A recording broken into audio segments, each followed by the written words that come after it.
వచనాలు అందరం కలిసి చదువుకుందాం.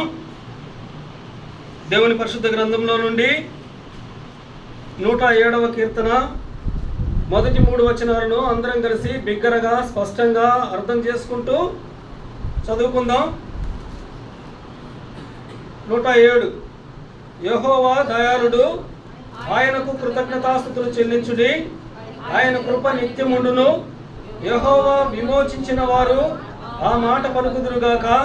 విరోధుల చేతిలో నుండి ఆయన విమోచించిన వారును, తూర్పు నుండి పడమటి నుండి ఉత్తరము నుండి దక్షిణము నుండి నానా దేశముల నుండి ఆయన పోగు చేసిన వారును ఆ మాట పలుకుదురుగాక. మరో భాగంగా యెషయా గ్రంథము 43వ అధ్యాయము, యెషయా గ్రంథము 43వ అధ్యాయము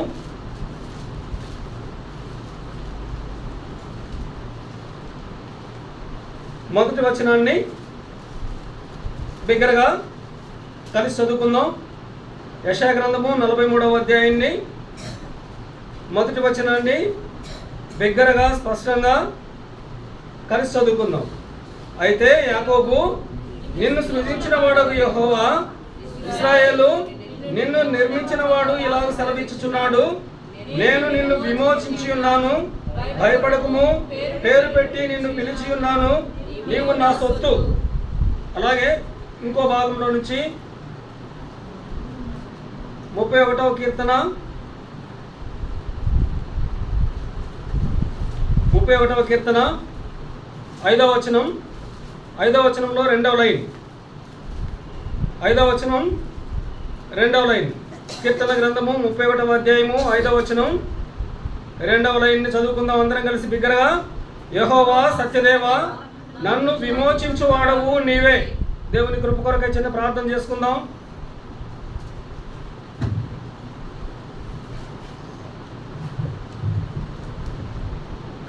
ప్రేమ కలిగిన మా ప్రియమైన తండ్రి, పరిశుద్ధుడైన మా ప్రభువా, సర్వశక్తిమంతుడా, సర్వాధికారి, సర్వలోకమునకు మీరు దేవుడపై ఉన్నందుకై ప్రభువా మిమ్మల్ని స్తుతించుకుంటున్నాము తండ్రి. ఈ మా ప్రభు దినము మీరు మమ్మల్ని ప్రేమించి మా కొరకు ఏర్పాటు చేసినటువంటి నూతన యెరూషలేము ప్రార్థన మందిరములో మీ పిల్లలముగా, మీ చేత విమోచించబడిన మీ ప్రజలముగా, మీ సొత్తుగా, మీ స్వకీయ సంపాద్యముగా మీ బల్ల చుట్టూ చేరి రావడానికి మీరు ఇచ్చిన ధన్యతను బట్టి ప్రభువా మీకు స్తోత్రములు చెల్లించుకుంటున్నాము తండ్రి. ప్రభువా మీరు ఆరాధనలకు యోగ్యుడవు, స్తుతులకు పాత్రుడవు తండ్రి. మిమ్మల్ని ఆరాధించడం కొరకై కావలసినటువంటి వర్తమానమును మాకు దయచేయండి. దయగలిగిన మా ప్రభువా, వాక్యానుసారమైనటువంటి ఆరాధన, మీరు కోరినటువంటి ఆరాధన మీ పరిశుద్ధ పాదాలకు అర్పించి మిమ్మల్ని ఘనపరచడానికి మాకు సహాయం చేయండి. నా తండ్రి, ఇక్కడ చేరిన మీ బిడ్డలందరిని బట్టి మీకు స్తోత్రములు చెల్లించుకుంటున్నాను. ఇంకా రావాల్సిన ప్రభు బిడ్డల కొరకై ప్రార్థన చేస్తున్నాను. ప్రభువా త్వరపెట్టి అధికమైన ఆలస్యం కలగకుండా మీ సన్నిధికి త్వరగా రావడానికి మీరే కృప చూపించండి. దయగలిగిన మా తండ్రి, ప్రతి ఒక్కరికి వినగలిగిన చెవి, గ్రహించగలిగిన మనసు ఇవ్వండి. ప్రభా నేనైతే నీ ప్రయోజకున్నాను ఒప్పుకుంటున్నాను. ఇక్కడ చేరిన మీ బిడ్డలు అందరికంటే అన్ని విషయాల్లో తక్కువ వాడినని, బలహీనుడని, ఏ మంచితనము లేనటువంటి వాడినని, చేతగాని వాడినని ఒప్పుకుంటున్నాను తండ్రి. కేవలము మీ కృపను బట్టి ఈ స్థలంలో మీరు నన్ను నిలవబెట్టుకున్నందుకై మీకు స్తోత్రములు చెల్లించుకుంటున్నాను ప్రభువా. యోహాను సువార్త 3:34 ప్రకారం నా తండ్రి, మీరు పంపిన వానికి ఆత్మను కొరతగాను గ్రహించి దేవుడు కాదు గనుక తండ్రి మీ సమృద్ధి అయినటువంటి ఆత్మను దయచేయండి. నీ నోటికి తోడై ఉండదును, నీ పలుకోవలసింది నీకు బోధించదునని మీ వాగ్దానమును బట్టి ప్రభువా నా నోటికి తోడుగా ఉండమని మీకు ప్రార్థన చేస్తున్నాను తండ్రి. నీ నోరు బాగా తెరువుము, దాన్ని నేను నింపెదనని మీ వాగ్దానము జ్ఞాపకం చేసుకుంటున్నాను. ప్రభువా నా నోరు తెరవడానికి నేను ఇష్టపడుతుండగా నా నోట మీ మాటలు ఉంచండి. నా తండ్రి, కాని మాట ఏది నా నోట రానివ్వక మీకు మహిమ చెల్లించే మాటలు మాత్రమే నా నోట ఉంచండి. దయగలిగిన మా ప్రభువా తండ్రి సహాయం చేయండి. మరొకసారి మీ పాదాల చెంత వేడుకుంటున్నాము తండ్రి. ప్రభువా మీరే మాతో మాట్లాడండి. ప్రభువా మీరు వాక్య భాగమును ఇస్తేనే మీ ప్రజలకు నేను పంచిపెట్టగలను తండ్రి. దయగలిగిన మా ప్రభువా మీ పాదాలను ఆశ్రయిస్తుంటున్నాను. ప్రభువా మీ శిలువ శక్తిని ఆశ్రయిస్తుంటున్నాను. నా తండ్రి మీ పునరుత్థాన శక్తి ద్వారా నన్ను జ్ఞాపకం చేసుకోండి ప్రభా. మీ రక్త ప్రోక్షణ కిందకి వస్తుంటున్నాను తండ్రి. నన్ను బాగా కడగండి, పవిత్రపరచండి, పరిశుద్ధపరచండి. మీ పరిశుద్ధాత్మతో నింపి మీ కొరకు ఉపయోగపడే సాధనంగా వాడుకోమని ప్రార్థన చేస్తూ స్తుతి వందనములు మీకు చెల్లిస్తూ యేసు ప్రభు వారి నామంలో ప్రార్థన చేసి అడిగి వేడుకుంటున్నాను పరమ తండ్రి, ఆమెన్.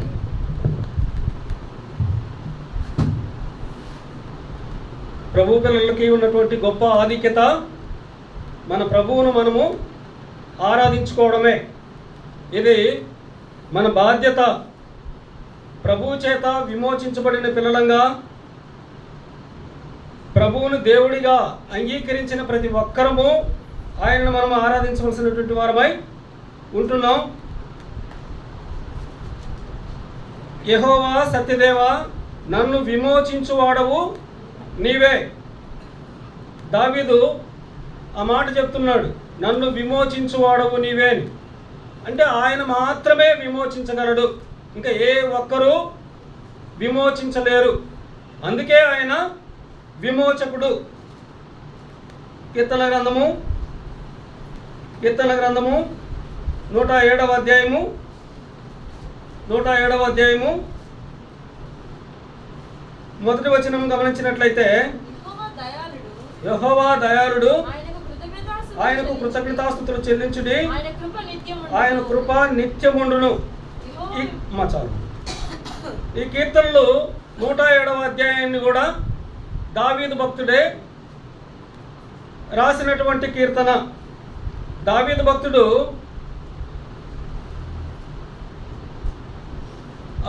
గుహలో ఉన్నప్పుడు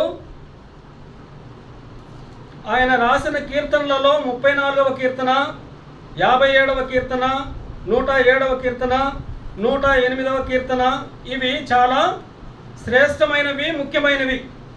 అంటే ఇక్కడ యెహోవా దయాళుడు, ఆయనకు కృతజ్ఞతాస్తుతులు చెల్లించుడి, ఆయన కృప నిత్యముండును. యెహోవా విమోచించిన వారు ఆ మాట పలుకుదురుగాక. విరోధుల చేతిలో నుండి ఆయన విమోచించిన వారును, తూర్పు నుండి, పడమటి నుండి, ఉత్తరము నుండి, దక్షిణము నుండి, నానా దేశముల నుండి ఆయన పోగు చేసిన వారు ఆ మాట పలుకుదురుగాక. ఆయన పోగు చేసిన వారు ఆ మాట పలుకుదురుగాక. ఏ మాట? యెహోవా దయాళుడు అనే మాట పలుకుతారు. అంటే ఇక్కడ యెహోవా దయాళుడని పలకాలి అంటే అనుభవపూర్వకంగా ఈ మాట రావాలి. దావీదు భక్తుడు మొదటి దినవృత్తాంతములు 16వ అధ్యాయంలో 16:34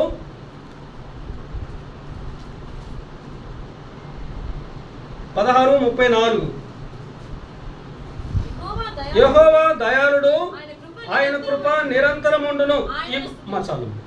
ఈ భాగాన్ని ఎప్పుడు అంటున్నాడంటే, దేవుని మందసాన్ని తీసుకొస్తున్నప్పుడు ఆ సందర్భంలో దావీదు భక్తుడు వాడినటువంటి మాట ఈ మాట, యెహోవా దయాళుడు. ఇంతకుముందు కూడా మందసాన్ని తీసుకొస్తున్నాడు. ఇంతకుముందు తీసుకొస్తున్నప్పుడు ఏం జరిగింది? క్రమం లేకుండా తీసుకొచ్చాడు. అక్కడ ఉజ్జా మరణం చూశాడు. తర్వాత మరలా ఓబేదెదోము దగ్గర ఆ మందసాన్ని ఉంచిన తర్వాత, ఓబేదెదోము ఆశీర్వదించబడిన తర్వాత అప్పుడు మళ్ళా ఆ మందసాన్ని తీసుకొని వస్తున్న సందర్భంలో అప్పుడు వాడినటువంటి మాట ఈ మాట, యెహోవా దయాళుడు, ఆయన కృప నిరంతరముండును అని. ఇదే మాటని తనకు అంటే దావీదు కుమారుడైనటువంటి సొలొమోను కూడా 2 దినవృత్తాంతముల గ్రంథము 7వ అధ్యాయము 2 దినవృత్తాంతములు 7:3 వచనం, అగ్నియు యెహోవా తేజస్సును మందిరం మీదకి దిగగా చూచి ఇశ్రాయేలీయులందరూ సాష్టాంగ నమస్కారం చేసి, యెహోవా దయాళుడు, ఆయన కృప నిరంతరముండునని చెప్పి ఆయనను ఆరాధించి స్తుతించిరి.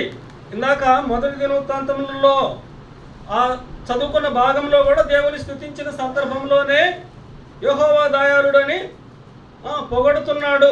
యెహోవా దయాళుడని దావీదు భక్తుడు ఆరాధిస్తున్నాడు.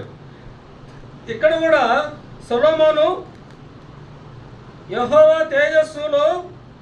తేజస్సుతో మందిరము నిండినందున యాజకులు అందులో ప్రవేశింపలేకుండిరి. అగ్నియు యెహోవా తేజస్సును మందిరం మీదకి దిగగా చూచి ఇశ్రాయేలీయులందరూ సాష్టాంగ నమస్కారం చేసి యెహోవా దయాళుడు, ఆయన కృప నిరంతరముండునని చెప్పి ఆయనను ఆరాధించి స్తుతించిరి.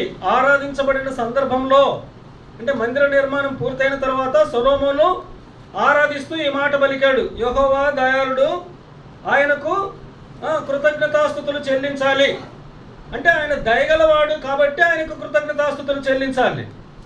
ఇది వాళ్ళిద్దరి వ్యక్తిగత అనుభవంలో వారు రుచి చూసి అప్పుడు ఒప్పుకున్నటువంటి మాటే యెహోవా దయాళుడు అని. అలాగే ఇంకా అనేక చోట్ల ఆ మాట మనం చూడొచ్చు.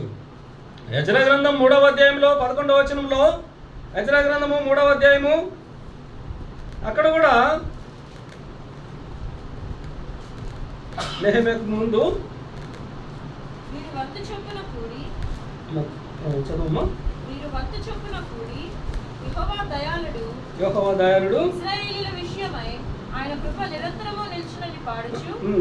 దయాళుడు ఇశ్రాయేలీయుల విషయమై ఆయన కృప నిరంతరము నిలుచునని పాడుచు యెహోవాను స్తుతించిరి. ఇక్కడ ఇశ్రాయేలు సమాజము వారందరూ కూడా ఏం చేస్తున్నారు? స్తుతిస్తున్నారు. అంటే వారు ఏమని స్తుతిస్తున్నారు? యెహోవా దయాళుడు అని. యెహోవా దయాళుడు ఇశ్రాయేలీయుల విషయమై ఆయన కృప నిరంతరము నిలుచునని పాడుచు యెహోవాను స్తుతించారు. ఇంకా 100వ కీర్తనలో కూడా మాటే, 100వ కీర్తన 5వ వచనం, 100వ కీర్తన 5వ వచనంలో యెహోవా దయాళుడు, ఆయన కృప నిత్యముండును, ఆయన సత్యము తరతరములుండును.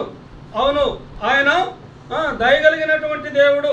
ఇంకా ఆయన గురించి 100 కొన్ని వచనాల్లో అయితే అధ్యాయం ప్రారంభంలోనే అనగా 106:1, 106వ అధ్యాయం 1వ వచనం, యెహోవాను స్తుతించుడి, యెహోవా దయాళుడు, ఆయనకు కృతజ్ఞతాస్తుతులు చెల్లించుడి, ఆయన కృప నిత్యముండును. అలాగే 107వ కీర్తనలో కూడా 1వ వచనం, యెహోవా దయాళుడు, ఆయనకు కృతజ్ఞతాస్తుతులు చెల్లించుడి, ఆయన కృప నిత్యముండును. అలాగే 118వ కీర్తన 1వ వచనంలో అదే ఉంది, చివరి వచనంలో కూడా అదే మాటే ఉంది. 118వ కీర్తన, యెహోవా దయాళుడు, ఆయన కృప నిరంతరము నిలుచును, ఆయనకు కృతజ్ఞతాస్తుతులు చెల్లించుడి. చివరి వచనం కూడా చదవమ్మా. యెహోవా దయాళుడు, ఆయన కృప నిరంతరము నిలుచున్నది, ఆయనకు కృతజ్ఞతాస్తుతులు చెల్లించుడి. అలాగే 136వ కీర్తన 1వ వచనం కూడా చూద్దాం. 136వ కీర్తన 1వ వచనం, యెహోవా దయాళుడు, ఆయనకు కృతజ్ఞతాస్తుతులు చెల్లించుడి. అంటే యెహోవా దయాళుడు అన్న ప్రతి సందర్భంలో కూడా మనం ఏమి గమనించవచ్చు అంటే దేవుణ్ణి ఆరాధించిన సందర్భాన్ని మనం గుర్తు చేసుకోవాలి. ఎందుకంటే ఆయన ఒక మాటలో మనం చెప్పుకోవాలంటే దయాళుడు అంటే దయగలిగినటువంటి వాడు. ఈ దయగలిగిన దేవుడు ఇప్పుడు ఆ వాక్య భాగాన్ని మనకు అన్వయించుకున్నట్లయితే ఈ దయగలిగిన దేవుడు మనకేం చేశాడు? 107వ కీర్తన 1వ వచనం, యెహోవా దయాళుడు, ఆయనకు కృతజ్ఞతాస్తుతులు చెల్లించుడి, ఆయన కృప నిత్యముండును. ఎందుకు కృతజ్ఞతాస్తుతులు చెల్లించాలి? ఎందుకు కృతజ్ఞతాస్తుతులు చెల్లించాలంటే ఆయన దయగలిగిన వాడు కాబట్టి ఆయనకు కృతజ్ఞతాస్తుతులు చెల్లించాలి. అదే సమయంలో ఆయన కృప నిత్యము మన మీద ఉంటుంది. ఆయన కృప అక్కడే 108వ కీర్తనలో 108వ కీర్తన 4వ వచనంలో, యెహోవా నీ కృప ఆకాశము కంటే ఎత్తైనది, నీ కృప ఆకాశము కంటే ఎత్తైనది. ఆయన కృప ఆకాశము కంటే ఎత్తైనది.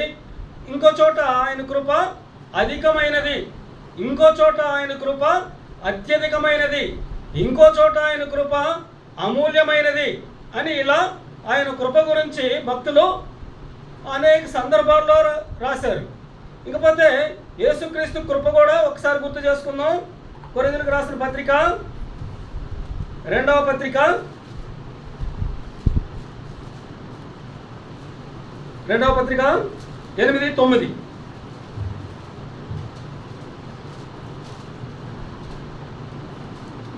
కొరింథీయులకు రాసిన 2వ పత్రిక 8వ అధ్యాయం 9వ వచనం, మీరు మన ప్రభు అయిన యేసుక్రీస్తు కృపను ఎరుగుదురు కదా, ఆయన ధనవంతుడై ఉండి మీరు తన దారిద్ర్యం వలన ధనవంతుడు కావాలని మీ నిమిత్తము దరిద్రుడాయను. ఆయన ధనవంతుడు అంటే మనల్ని ప్రేమించి మన పట్ల దయ చూపించి మనము ధనవంతులం కావాలని మన నిమిత్తము ఆయన దరిద్రుడయ్యాడు. అలాగే అంటే ఆయన కృప గురించి అక్కడ అపోస్తలుడైన పౌలు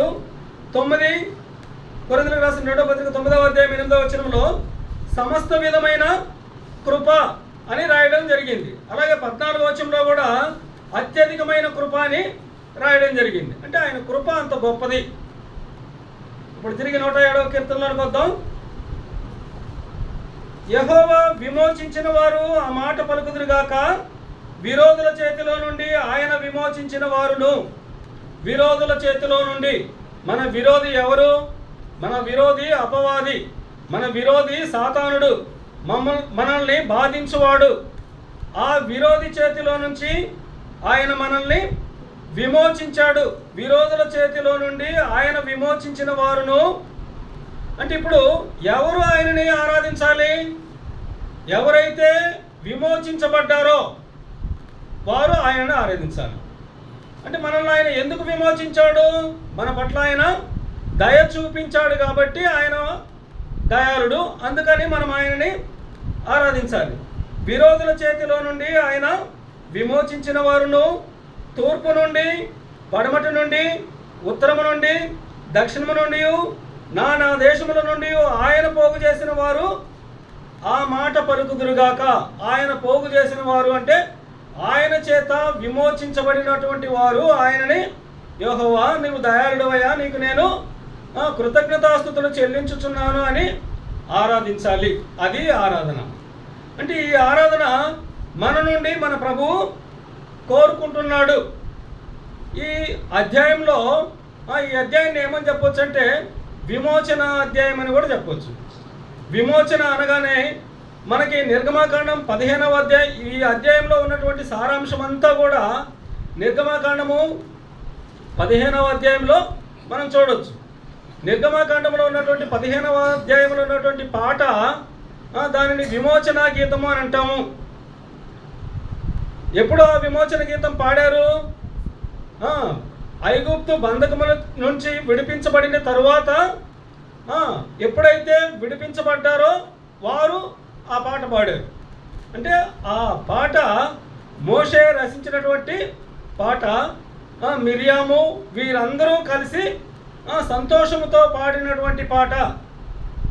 అంటే అప్పటి వరకు ఐగుప్తు బంధకాల్లో ఉన్నటువంటి వారు వారిని విమోచించడానికి దేవుడు వారితో మాట్లాడతాడు. మోషే అహరోనుతో ప్రతి ఒక్కరూ గొర్రెపిల్లను వధించి ఆ గొర్రెపిల్ల రక్తాన్ని మీ ఇంటి ద్వారబంధపు కమ్ములకు పూయండి. పూసినప్పుడు నశింపజేసే దూత ఆ ద్వారబంధపు కమ్ముల మీద ఉన్నటువంటి రక్తాన్ని చూసి దాటిపోతాడు. అంటే మీకు హాని కలుగదు. ఎవరైతే ఆ గొర్రెపిల్ల రక్తం పూసుకోరో ఆ ఇంట్లో ఏం జరుగుతుంది? మరణం వస్తుంది అని తెలియజేశారు. అంటే ఎవరైతే గొర్రెపిల్ల రక్తము చేత వారి ద్వారబంధాలకు పూసుకున్నారో వాళ్ళు మాత్రమే విమోచించబడ్డారు, ఆ మరణం నుంచి విమోచించబడ్డారు. అంటే ఇక్కడ మనం ఏం గుర్తు చేసుకోవాలంటే ఇశ్రాయేలు ప్రజలనైతే ఆ గొర్రెపిల్ల రక్తము విమోచించింది, విడిపించింది, మరణం నుంచి తప్పించింది. కానీ మన ప్రభు అయిన యేసుక్రీస్తు కార్చిన ఆ యొక్క అమూల్యమైన రక్తము ద్వారా మనము విమోచించబడ్డాము. అందుకని మనము సంతోషముతో యెహోవా దయాళుడు, ఆయనకు కృతజ్ఞతాస్తుతులు చెల్లించుడి అని మనం కృతజ్ఞతాస్తుతులు చెల్లించాలి. ఇకపోతే యెహోవా దయాళుడు, ఆయనకు కృతజ్ఞతాస్తుతులు చెల్లించుడి. 111వ కీర్తన 9వ వచనం. ఆయన తన ప్రజలకు విమోచనము కలుగు చేయవాడు. ఆయన తన ప్రజలకు విమోచన కలుగు చేయవాడు. అంటే ఇక్కడ ఇంకో మాట మనం గుర్తు చేసుకుందాం. ఇప్పుడు మత్తయి సువార్త 1వ అధ్యాయము మత్తయి సువార్త 1వ అధ్యాయం 21వ వచనం. మత్తయి సువార్త ఆమె ఒక కుమారుని కనును తన ప్రజలను వారి పాపము నుండి ఆయనే రక్షించును గనుక ఆయనకు యేసు అని పేరు పెట్టుదు అనెను. అంటే తన ప్రజలను వారి పాపము నుండి ఆయనే రక్షిస్తాడు. ఇక్కడ ఆయన తన ప్రజలకు విమోచనము కలుగజేయవాడు. తన ప్రజలను ఆయన విడిపిస్తాడు. 130వ కీర్తన 130వ కీర్తన 7వ వచనంలో ఇశ్రాయేలు యెహోవా మీద ఆశ పెట్టుకొనుము, యెహోవా యొద్ద కృప దొరుకును, ఆయన యొద్ద సంపూర్ణ విమోచన దొరుకును. యెహోవా యొద్ద సంపూర్ణమైన విమోచన దొరుకును. ఇశ్రాయేలీయుల దోషములన్నిటి నుండి ఆయన వారిని విమోచించును. ఇశ్రాయేలీయుల దోషములన్నిటిలో నుంచి ఆయన విమోచించే దేవుడుగా ఉంటున్నాడు.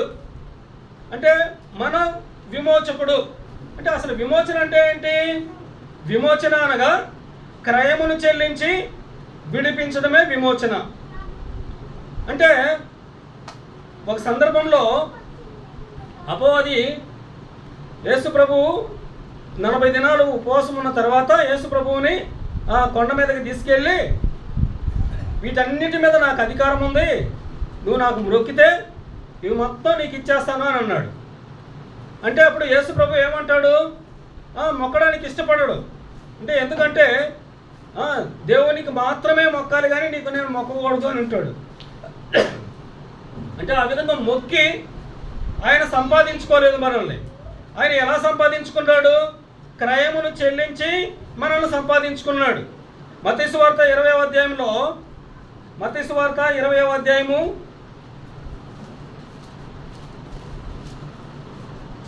28వ వచనం. అలాగే మనుష్య కుమారుడు పరిచారము చేయించుకుంటకు రాలేదు కానీ పరిచారము చేయుటకును అనేకులకు ప్రతిగా విమోచన క్రయధనముగా తన ప్రాణమిచ్చుటకు వచ్చెనని చెప్పెను. విమోచన క్రయధనముగా తన ప్రాణము ఇచ్చాడు. అంటే మనల్ని ఎలా విమోచించాడు? తన ప్రాణమును క్రయధనముగా చెల్లించి విమోచించాడు. ఇప్పుడు మనం ఎవరమే? విమోచించబడినటువంటి వారిని. ఎలా విమోచించబడ్డాము? మన విమోచన కొరకు మన ప్రభు అయిన యేసు ఆ కలువరి శిలువలో తన ప్రాణమును అర్పించాడు. తన ప్రాణం పెట్టుట ద్వారా మనల్ని ఆయన సంపాదించుకున్నాడు. ఇది విమోచన. అంటే నీకు నాకు దేవుడు ఇచ్చినటువంటి విమోచన అది. మరి ఇప్పుడు ఆ విమోచకుడు, విమోచనం అంటే చూసాము. మరి విమోచకుడు అంటే ఎవరు? మన విమోచకుడు ఎవరు? యోబు భక్తుడు అంటాడు. రండి, యోబు గ్రంథము 19వ అధ్యాయము, యోబు గ్రంథము 19వ అధ్యాయం 25వ వచనం. అయితే నా విమోచకుడు సజీవుడనియు, చాలమ్మ, నా విమోచకుడు సజీవుడు. మన విమోచకుడు ఎవరు? యోబు భక్తుడు అంటున్నాడు నా విమోచకుడు సజీవుడని. యోబు భక్తుడే కాదు, మనము కూడా చెప్పాలి. ఎందుకు చెప్పాలి? ఎందుకు చెప్పాలంటే ప్రకటన గ్రంథం 1వ అధ్యాయము, ప్రకటన గ్రంథము 1వ అధ్యాయము 18వ వచనం. నేను మొదటివాడును కడపటివాడును జీవించువాడును మృతుడనైతిని గాని ఇదిగో యుగ యుగములు సజీవుడనై ఉన్నాను. మృతుడనైతిని గాని ఇదిగో యుగ యుగములు సజీవుడనై ఉన్నాను అంటున్నాడు. అంటే మన ప్రభువు మృతుడయ్యాడు. ఎందుకు? మనల్ని విమోచించడం కోసం ఆయన ప్రాణమును క్రయధనముగా చెల్లించి మరణించాడు. మరణించినటువంటి దేవుడు సమాధి చేయబడ్డాడు, తిరిగి లేచాడు. తిరిగి లేవడం ద్వారా ఇదిగో యుగ యుగములు సజీవుడనై ఉన్నాను అంటున్నాడు. అవును, యోబు భక్తుడు చెప్పిన రీతిగా నా విమోచకుడు సజీవుడని మనము చెప్పగలగాలి. ఎందుకంటే ఆయన ఆదియు అంతమున అయ్యున్న దేవుడు, అల్ఫయు ఒమేగా అయ్యున్న దేవుడు, వర్తమాన భూత భవిష్యత్ కాలములలో ఉన్నటువంటి దేవుడు. ఆయన యుగ యుగములు జీవించున్న దేవుడు, నేను ఉన్నవాడును అని చెప్పినటువంటి దేవుడు. అంటే మన ప్రభువు సజీవుడు. అంటే నా విమోచకుడు ఎవరు? సజీవుడు. రెండవదిగా యెషయా గ్రంథము 54వ అధ్యాయము, యెషయా గ్రంథం 54వ అధ్యాయము 5వ వచనం. నిన్ను సృజించిన వాడు నీకు భర్త అయి ఉన్నాడు, సైన్యములకు అధిపతి యెహోవా అని ఆయనకు పేరు. ఇశ్రాయేలు యొక్క పరిశుద్ధ దేవుడు నీకు విమోచకుడు. ఇశ్రాయేలు యొక్క పరిశుద్ధ దేవుడు నీకు విమోచకుడు. మన దేవుడు ఎవరు? మొదటిగా మన దేవుడు ఎవరని అనుకున్నాము? సజీవుడు అని అనుకున్నాం. ఇప్పుడు మన దేవుడు ఇశ్రాయేలు యొక్క పరిశుద్ధ దేవుడు నీకు విమోచకుడు. అంటే మన దేవుడు ఎవరంటే పరిశుద్ధ దేవుడు అని, ఆయన మాత్రమే పరిశుద్ధుడు అని. అందుకని ఆ ప్రభువుని ఆరాధించాలి. యెషయా గ్రంథం 6వ అధ్యాయంలో దూతలు, కెరాపులు, సెరాపులు వీరందరూ కూడా ఏమని ఆరాధిస్తున్నారు? పరిశుద్ధుడు పరిశుద్ధుడు పరిశుద్ధుడని ఆరాధిస్తున్నారు. అంటే ఇక్కడ లేవికాండము 11వ అధ్యాయము 44వ వచనం.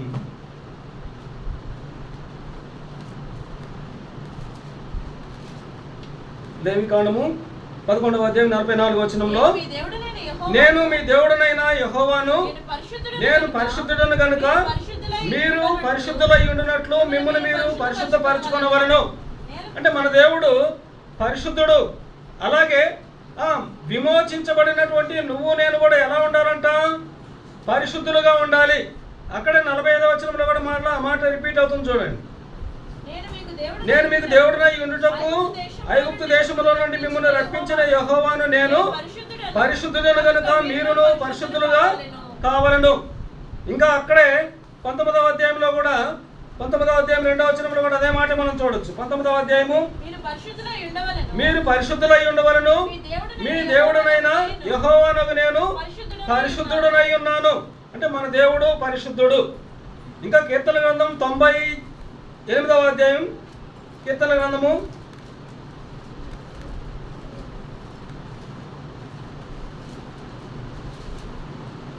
99వ అధ్యాయంలో అధ్యాయంలో 9 వచనాలు అంటే 9 వచనాల్లో కూడా 3 సందర్భాల్లో యెహోవా పరిశుద్ధుడు, ఆయన పరిశుద్ధుడు, మన దేవుడైన యెహోవా పరిశుద్ధుడు అనే మాటలు మనం చూడొచ్చు.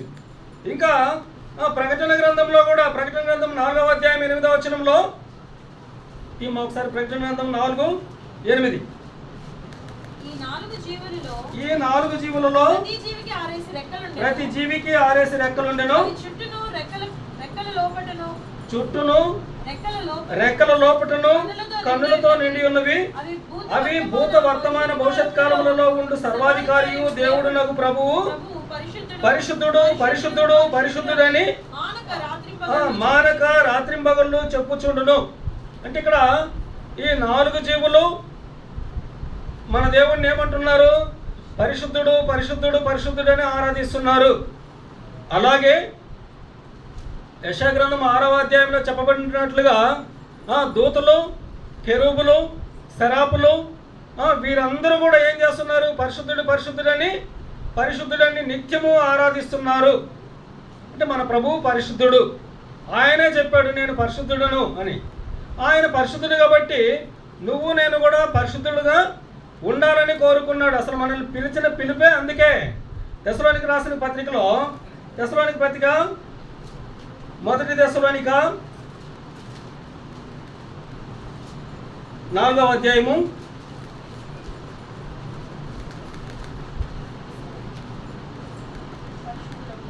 3వ వచనం, 4వ అధ్యాయం 3వ వచనంలో, మీరు పరిశుద్ధులొకటే అనగా మీరు జారత్వములకు దూరముగా ఉండుటే దేవుని చిత్తము. 7వ వచనం కూడా చదవమ్మా. పరిశుద్ధులొకటే దేవుడు మనలను పిలిచిన గాని అపవిత్రులుగా ఉండుటకు పిలవలేదు. అంటే మన ప్రభువు పరిశుద్ధుడు కాబట్టి మనం కూడా పరిశుద్ధులంగా ఉండాలని కోరుకుంటున్నాడు. ఇప్పుడు మన దేవుని యొక్క గుణ లక్షణాల్లో 2 లక్షణాలు చూసాము. మన విమోచకుడు ఎవరు? మన విమోచకుడు సజీవుడు. రెండవదిగా మన విమోచకుడు పరిశుద్ధుడు. ఇంకా మన విమోచకుడు యెషయా గ్రంథం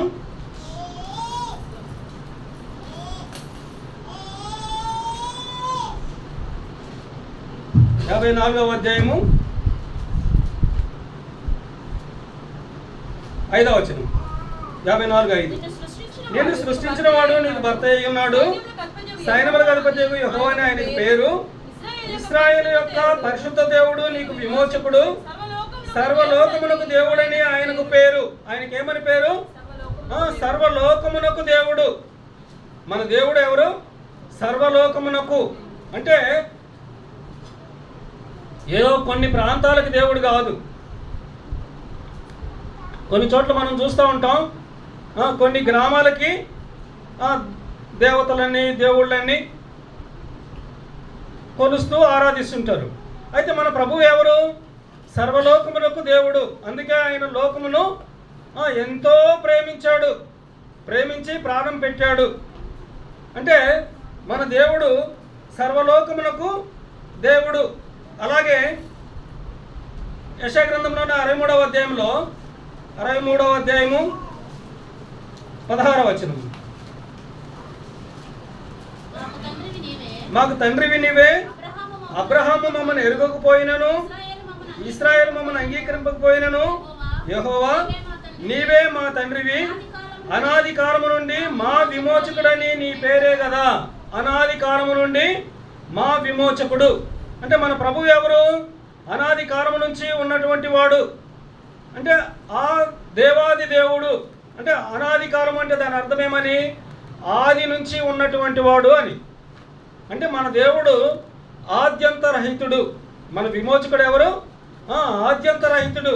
ఆయనకి ఆది అంతం అనేది లేనటువంటి వాడు. ఆయన సమస్త సృష్టికి సృష్టికర్త. అందుకే ఆయన అనాది కాలము నుండి మా విమోచకుడని నీకు పేరే కదా. అంటే మన విమోచకుడు అనాది కాలము నుంచి ఉన్నటువంటి దేవుడు, ఆదియు అంతమునై ఉన్న దేవుడు. ఆయన ఆల్ఫా ఒమేగా అయి ఉన్నటువంటి దేవుడు. ఇవి మన దేవుని యొక్క గుణ లక్షణాలు. ఇప్పుడు ఇంకొక మాట చూద్దాం.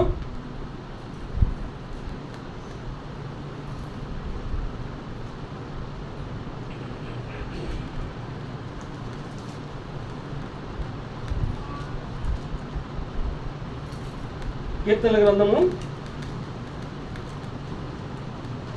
78వ అధ్యాయము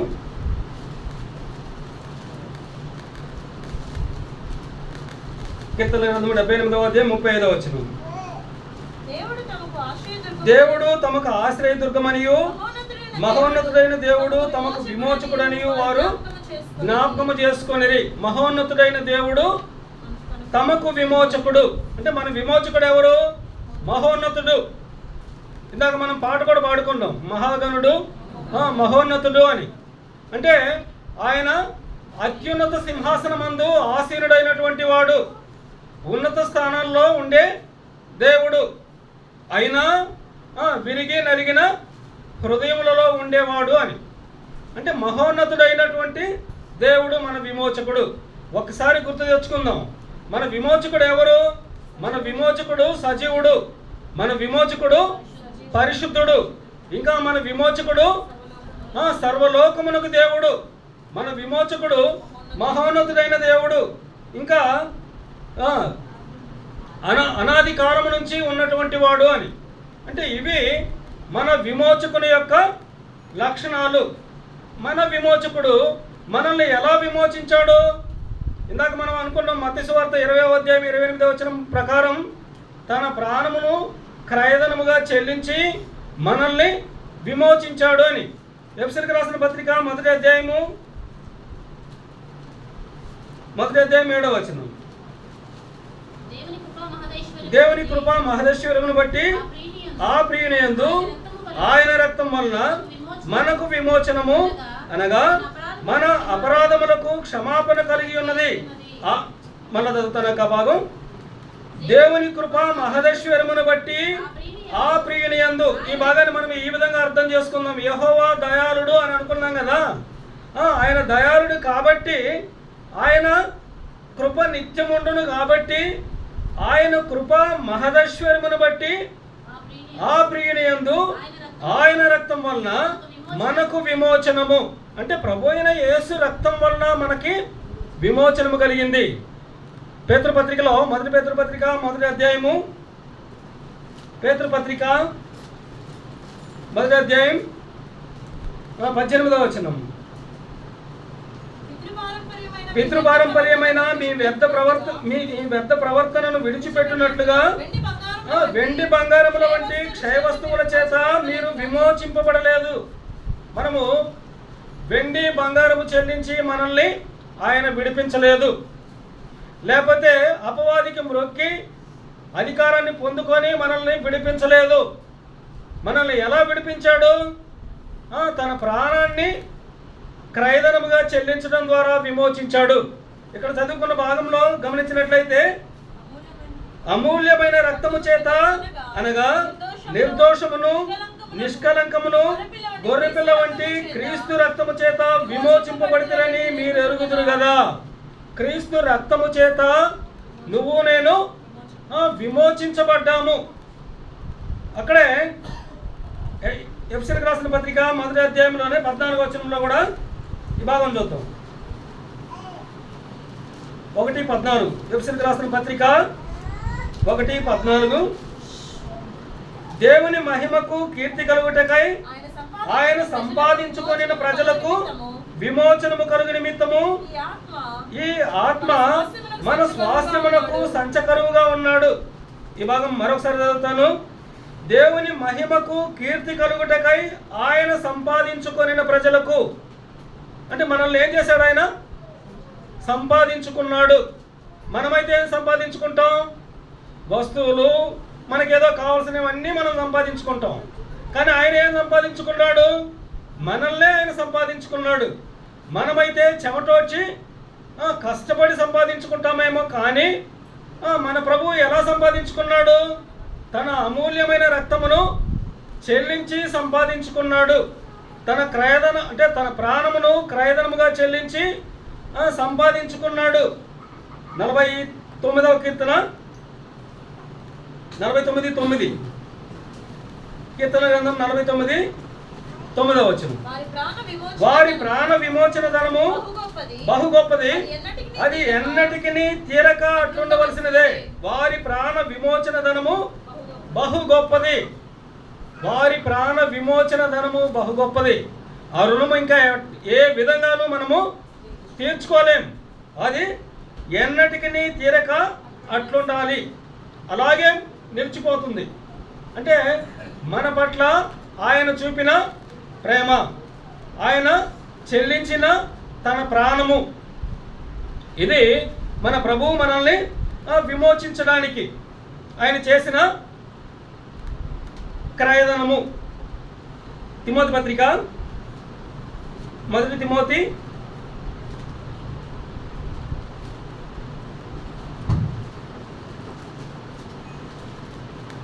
2వ అధ్యాయము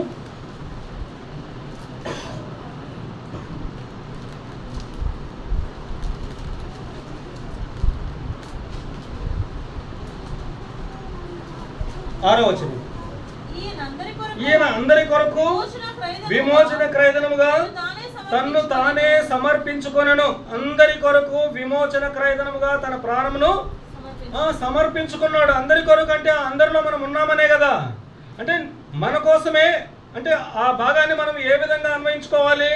అవును ప్రభువా, నా కోసమే నీవు అర్పింపబడ్డావు.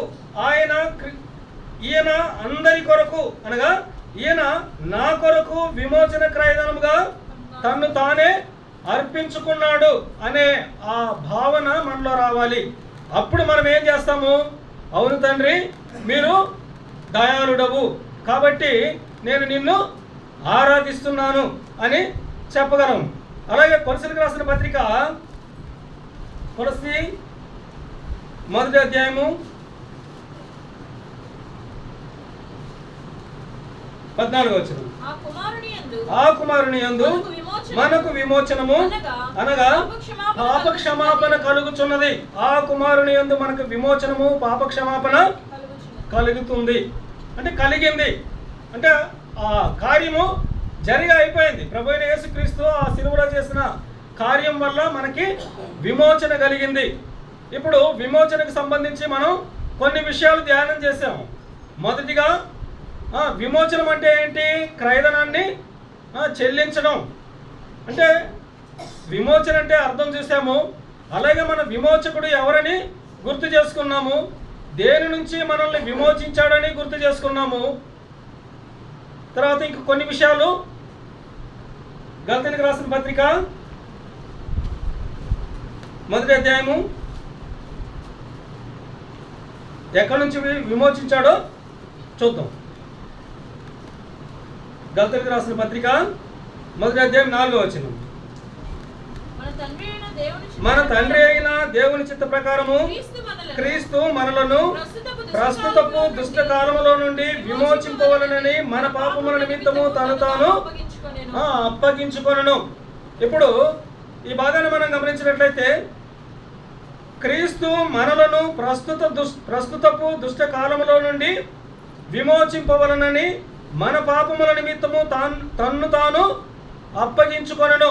అంటే మన పాపముల నిమిత్తము తను తాను అప్పగించుకున్నాడు. ఎందుకు? దుష్ట కాలంలో నుంచి విమోచింపవలనని. అక్కడే 3వ అధ్యాయంలో 13వ వచనంలో 3వ అధ్యాయం 13వ వచనం 13, 14 కలిసి ఉన్నాయి.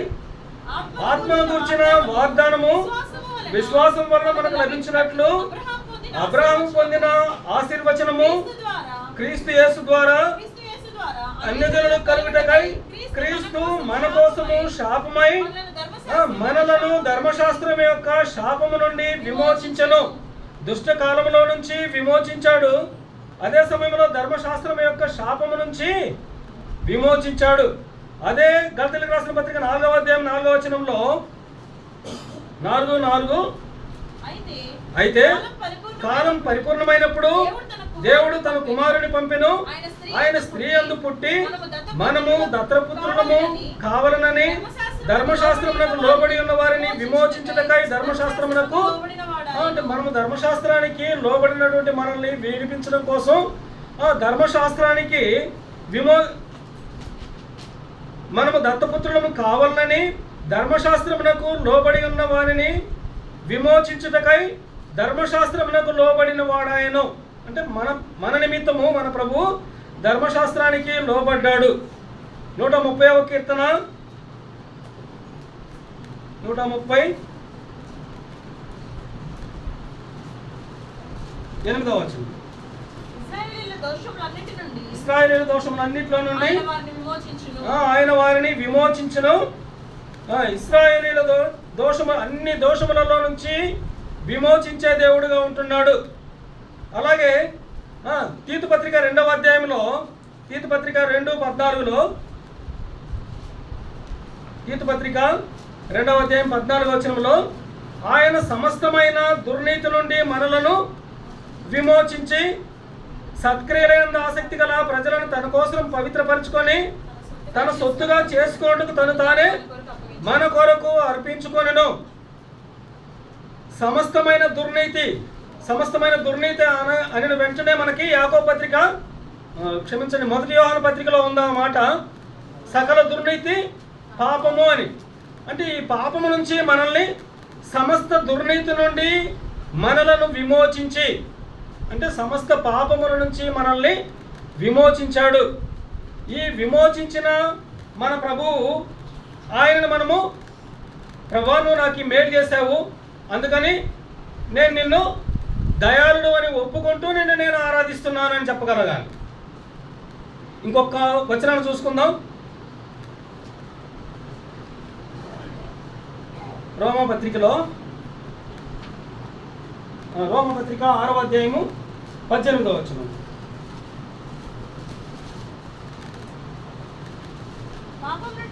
పాపము నుండి విమోచింపబడి నీతికి దాసులైతిరి. ఇందుకు దేవునికి స్తోత్రం. మనం ఎందుకు దేవునికి స్తోత్రం చెల్లించాలి? పాపము నుంచి విమోచించబడ్డాము, అందుకని మనము మన ప్రభువుకి స్తోత్రము చెల్లించే వారిగా ఉండాలి. ఇప్పుడు ఒక్కసారి 107వ కీర్తన చదువుకొని ఆరాధనలోకి వెళ్దాం. 107వ కీర్తన మొదటి 3 వచనాలు చదువుకుందాం. 107వ కీర్తన. యెహోవా దయాళుడు. ఎందుకు దయాళుడో మనం ధ్యానించుకున్నాం. అంటే మనల్ని విమోచించాడు. ఇది వ్యక్తిగతంగా దావీదు అప్పుడు చెప్పాడు, తర్వాత సొలొమోను కూడా చెప్పాడు, యెజ్రా గ్రంథంలో ఇశ్రాయేలీయులందరూ చెప్పారు. మరి మనం కూడా మనకి మన ప్రభువు చేసిన మేలుని బట్టి మనం ఆయనని దయాళుడని ఒప్పుకొని ఆయనకు కృతజ్ఞతాస్తుతులు చెల్లించబద్దులమై ఉంటున్నాము. యెహోవా దయాళుడు, ఆయనకు కృతజ్ఞతాస్తుతులు చెల్లించుడి. ఆయన కృప నిత్యముండును. యెహోవా విమోచించిన వారు ఆ మాట పలుకుదురుగాక. ఎవరైతే విమోచించబడ్డారో, విమోచించబడిన ప్రతి ఒక్కరూ మన ప్రభువుని ఆరాధించాలి. యెహోవా విమోచించిన వారు ఆ మాట పలుకుదురుగాక. విరోధుల చేతిలో నుండి ఆయన విమోచించిన వారు తూర్పు నుండి, పడమటి నుండి, ఉత్తరము నుండి, దక్షిణము నుండి, నానా దేశముల నుండి ఆయన పోగు చేసిన వారును ఆ మాట పలుకుదురుగాక. అలాగన మనము కూడా, అవును ప్రభువా, నువ్వు నా విమోచకుడివి, నన్ను విమోచించావు, నన్ను విమోచించడం కోసం నువ్వు ప్రాణం పెట్టావు, నా పట్ల నీ ప్రేమ గొప్పది, కాబట్టి నువ్వు నా పట్ల మీరు చూపిన ప్రేమకు నువ్వు దయాళుడు అని నేను ఒప్పుకుంటూ మిమ్మల్ని కీర్తిస్తున్నాను, ఆరాధిస్తున్నానని చెప్పగలగాలి. అదే మన ప్రభువుకు మనం ఇచ్చే ఆరాధన. దేవుడి మాటలు దీవించుగాక. అన్నారండి అన్న చిన్న పాట పాట అన్నారండి.